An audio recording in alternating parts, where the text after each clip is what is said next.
Last night, President Trump moseyed down to Nashville to campaign for Republican Senate candidate Marsha Blackburn. But surprisingly, instead of staying on message, the president spent most of the rally talking about himself.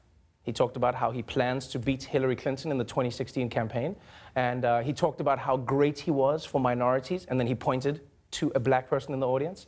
Yeah, and finally, he laid out his plans for infrastructure. We will build new strength into our country. We will breathe new hope into our communities. And we will do it all with these big, beautiful hands. Look at these hands. Look at these hands. Yeah, that's right, America. President Trump is going to personally build up America's infrastructure with his bare, beautiful hands. He's going to pitch up like, you guys can stop building that bridge. Me and the old pussy grabbers can take it from here. Come on, Wall. Come on, Wall. I got it. Also, did you guys notice the guy in the audience there? Like, that's how you know that Trump has his people on lock. Trump puts up his hands, and this guy's like, hands. And now, Trump wasn't just in town to ignore the Senate candidate he was there to promote. Being on that stage also gave him the opportunity to crowd test his favorite new conspiracy.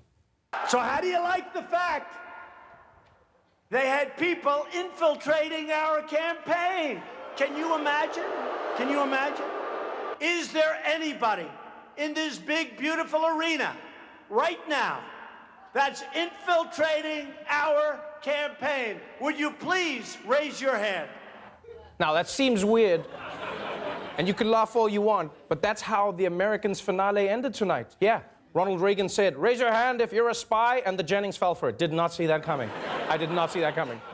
Raise your hand if you're a spy is one of those questions that's supposed to sound like a joke, but it's actually totally serious. You know, like those questions like, wouldn't it be so funny if we had a threesome? I'm kidding, obviously, but I mean, that would be so funny, though. We almost have to do it, how funny it would be when you think about it.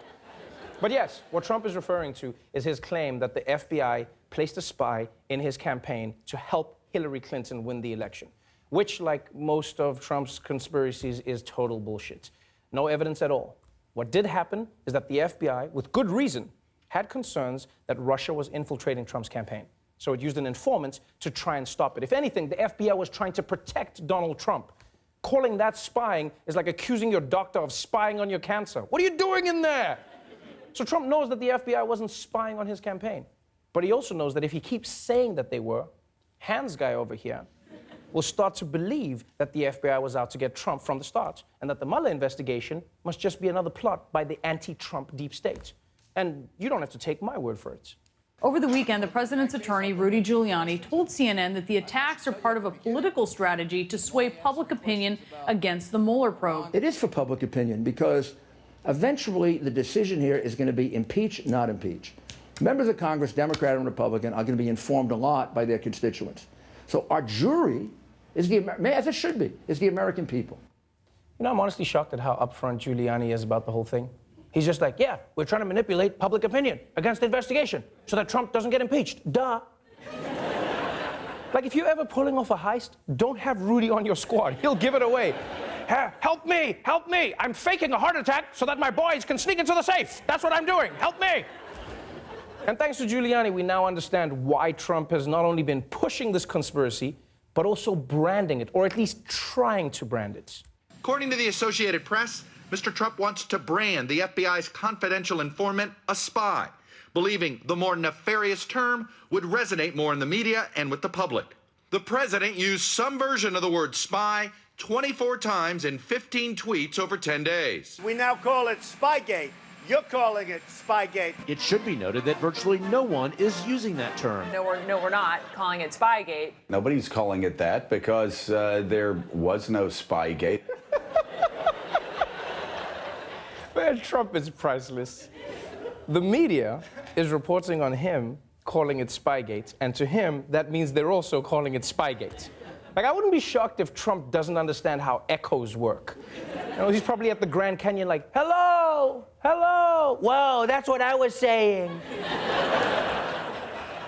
You see, the problem is that much like a ticket on Trump's defunct airline, nobody is buying it.